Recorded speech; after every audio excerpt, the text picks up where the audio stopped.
Hello my friends and welcome back to my channel, or welcome to my channel, which is entirely likely. Today's theme is to wrap up Inktober of 2017. I have a sketchbook tour to bring you guys, and I did a lot of artwork. So this was day one, and this was for the prompt Swift. And what I really wanted to get across in this artwork was creating this really dramatic sense of movement. So I had this very diagonal pose. I kind of imagine that she's coming up from underneath the water in this image. Like she's emerging from the inky depths, get it? To celebrate Inktober, and that's why I ended up drawing her this way. So day two, which is divided, and I saw Shintaro Kaigo's, I hope I pronounced that correctly, I'll put the name up here somewhere for you. But he has this way of just tearing faces apart and showing like horrific things that are on the inside, and it was very fun to try and do this. Next up, we have day three, Poison. There are tons of artists all over the internet who have this beautiful sense of style with this kind of hair flow and this just very dramatic, very mystical way of drawing things. But Danica Sills, I think, I'll put the name up here again, she was the one I was drawing from specifically when I drew this.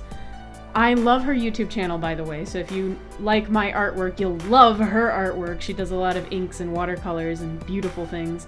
But this flowing, thick flowing hair is something that I love from her artwork that I wanted to play with this month. And in this particular image, I was really, really happy with how it came out. Next up was a day where I was not wanting to draw at all. It was day four, and I was already going, ugh, Inktober, y'all kicking my butt already? Yes, Inktober was already kicking my butt. Underwater. So I putzed around, I drew a bunch of things that I threw out, like sketches, and then after talking to Immortal Alexander for a minute, this popped into my head, which was an underwater tea party, because I love Alice in Wonderland, and that concept just really brought me a lot of giggles and joy, so I liked the idea of a mandatory underwater tea party. Long is the prompt for this one, and I was drawing from inspiration from a model and a costume designer that I love. Her name's Ophelia Overdose, and if you have not seen her work, I will again link to it because she's amazing and incredibly inspiring. On this one again, I was playing with that sense of motion in the hair, and I really wanted to have kind of a corpse bride feel to it. Next up, Sword. This is not one of my favorites, and I will tell you why. So there is a ton of texture going on in the background. That part I actually like, but what was not successful was I used a lot of the same line quality in this one. There's all of these lines just jaggedy around, and it really just confuses what's going on. It does give her this like shaking vibration, which is nice, but it's messy and it's hard to see where you're supposed to focus on it. So this one was not as successful. Day 7, Shy. So this one I didn't really have a lot of time for that day. So I just went with my first idea. I did something really fast, filled up the space with some markers. This was where I finally got a grayscale set of Spectrum Noirs, so I was experimenting with those to see how I liked them. This was day 8. On day 8, I was feeling very sick or very tired, I can't really remember. This one was a sketch initially in my sketchbook, and it actually was more successful in my sketchbook, but I really wanted to do at least one on black paper for reasons. So I tried this sketch a couple times. I still think this one is a better sketch. My first sketch. This one went all over the place and just looked like they were picking their nose. And then this one still looks like he's picking his nose, but at least it's a little bit clearer, and I I'm 50% happy with this one. Not my favorite though. This one was day 9 for Screech, and I just wanted to draw a bat. It seemed like a good day to draw a bat. Now here is one of my favorites from the month, Gigantic. And I wanted to draw a gigantic castle with a very dramatic moon. And why I wanted to draw this was because in Inktober 2015, one of my favorite drawings from that was this Dracula type castle. If I find an image, I will insert it in here for you. So I wanted to give it another go and have more focus on where is my light? Can I give this a sense of depth and distance? And I think I was pretty successful with this. Something that came out of this that I wasn't intending to do. You see all these clouds? Initially those were supposed to be trees. And then I just got really sloppy with them, and they ended up looking like clouds, and it actually worked better, so... Sometimes being lazy with your art makes for more interesting decisions? Sure, why not? Here's my laziest piece of the month. Day 11. Run! This was going to be a really dramatic, epic thing with a dragon, and she's fighting it, and I wanted this huge sense of I didn't have time. Shattered. So I started with, okay, a shattered mirror. Why not? Let's go from there. Initially, this part is where I started, and I was going to draw a shattered mirror, like a gothic style mirror, and have a shattered reflection in it.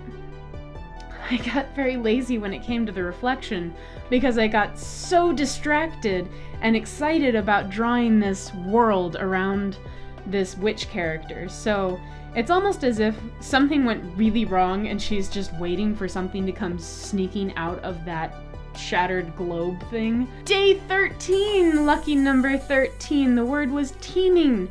And again, this was a word I was really frustrated with at first. I didn't know what I wanted to draw. I didn't have any good ideas. All I knew was teeming. That means a lot of things growing out of stuff. Insert exact words here.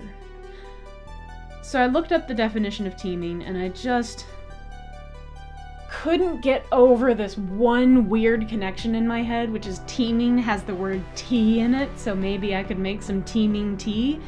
And I went back to my default comfort zone, which is Alice in Wonderland, and that is where this little Mad Hattress came from. Day 14 no longer exists in my world. Why? Because I gave it away. So I'll insert some images here of the artwork before I gave it away. The prompt was fierce.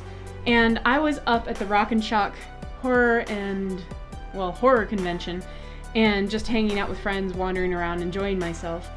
And I had no ideas. I was feeling very uninspired by this word. Again, all I could think was, man, I don't know, fierce, like a fierce girl? Eh?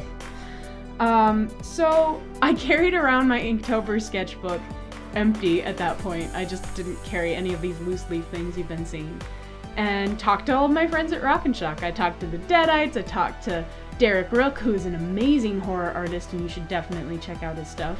But as I was talking to all of these people, as I was wandering around, the Scream Sisters podcast, the Trick or Treat Radio podcast, I went and saw a lot of my podcasting friends, including Throwdown Thursday, who's a lot of fun. And after talking to everyone, I got some good ideas.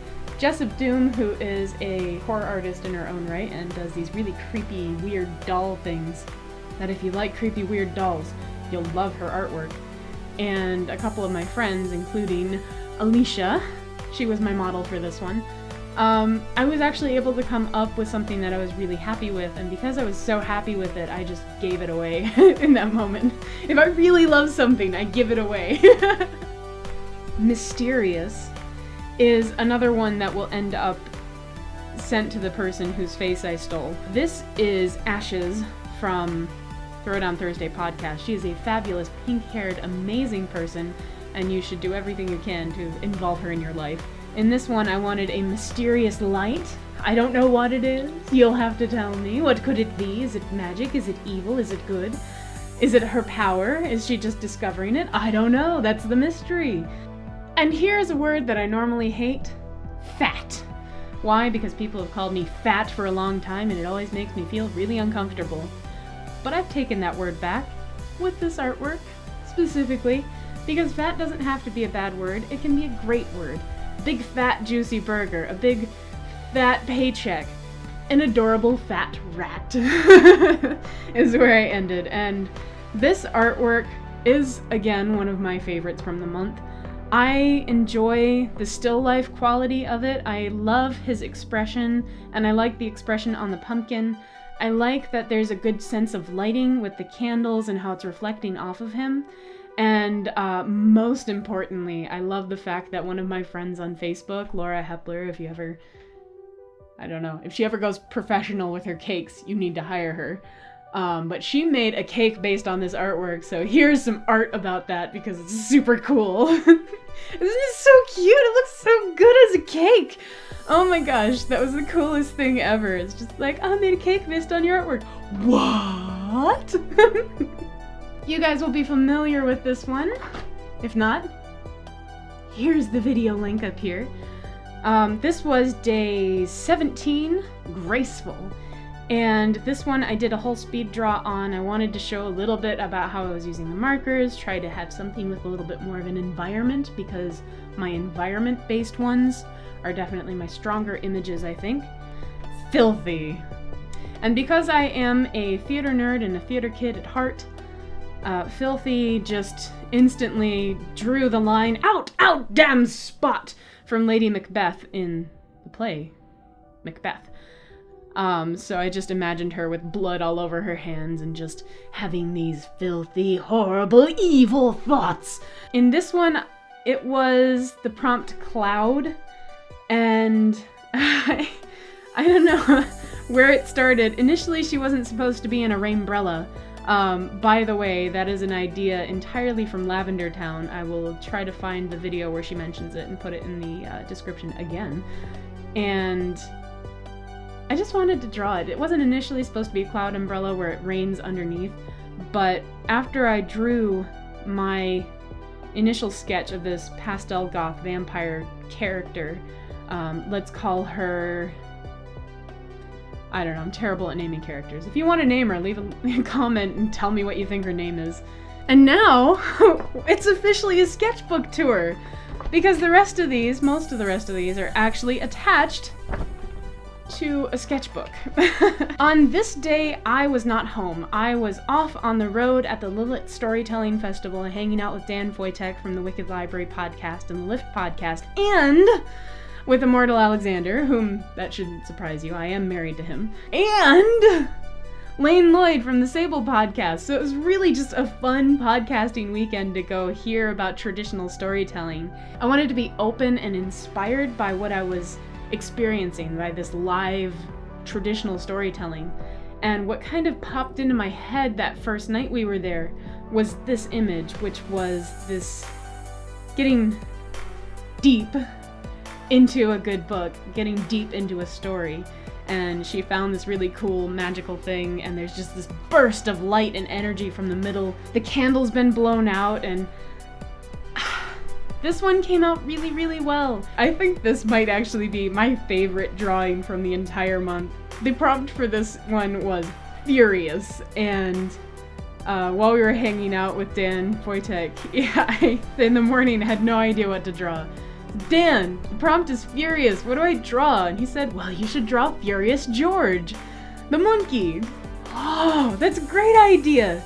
So this is Furious George, and I didn't know why he was furious until I started drawing, and then I realized somebody ate a chunk out of his banana.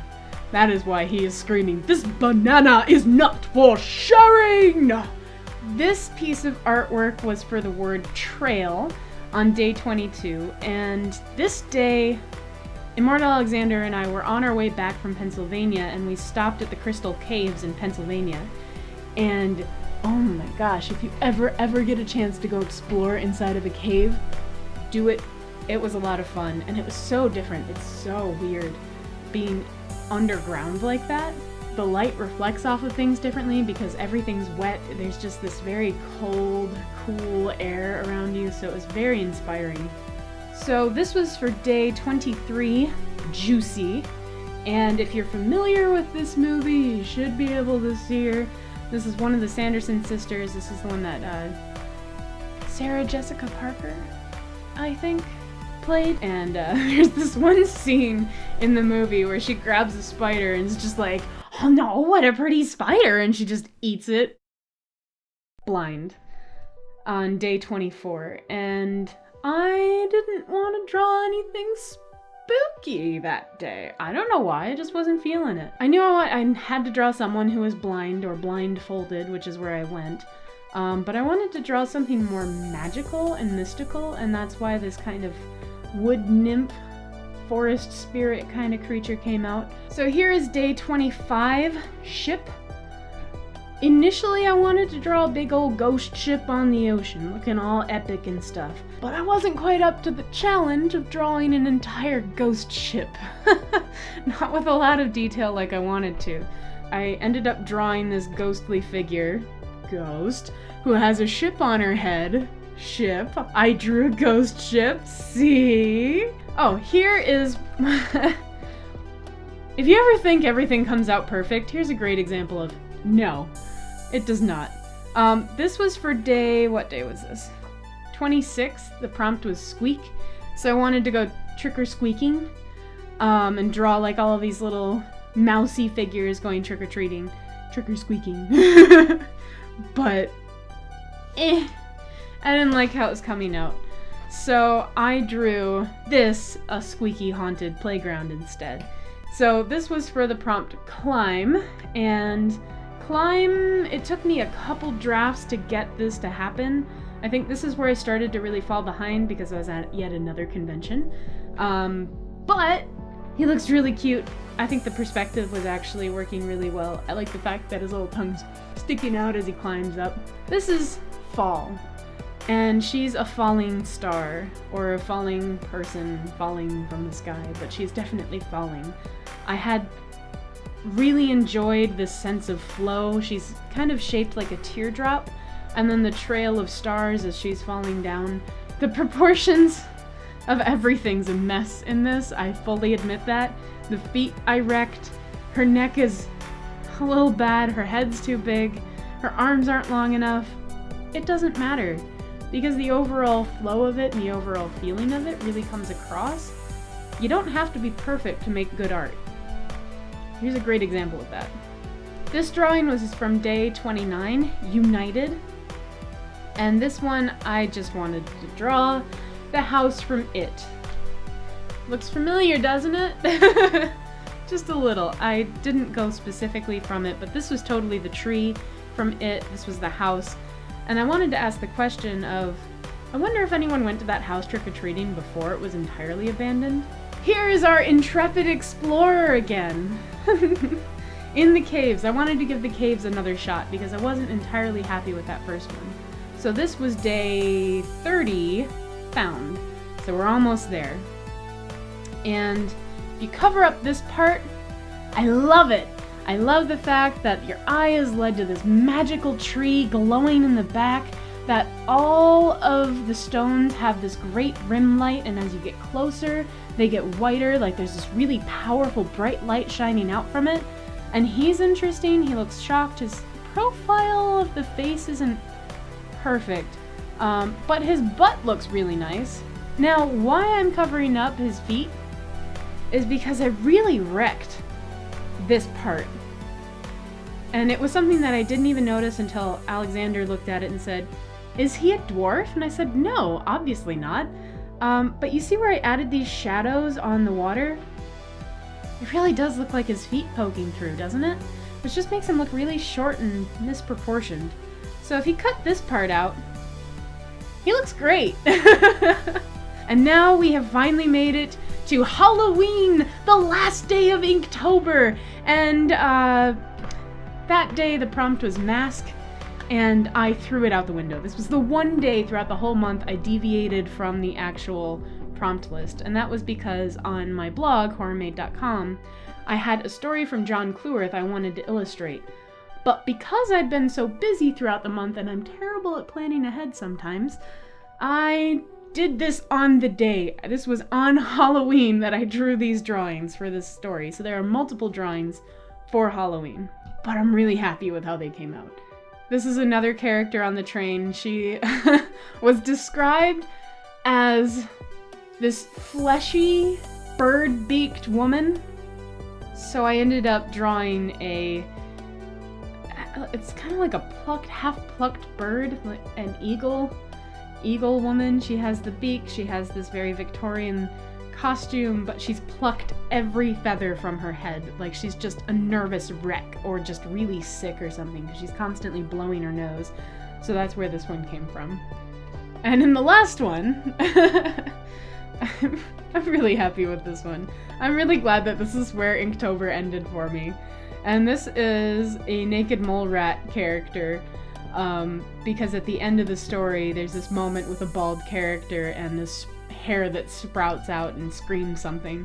You'll have to read the story to find out what exactly it screams. But this is where Inktober ended for me, on the top of the head of an anthropomorphic naked mole rat. You're welcome. I hope you enjoyed this. Thank you so much for watching. If you like this video, please let me know by leaving a thumbs up below, and click subscribe if you want to see more of this in the future, because there will be more as we go forward, because this was fun.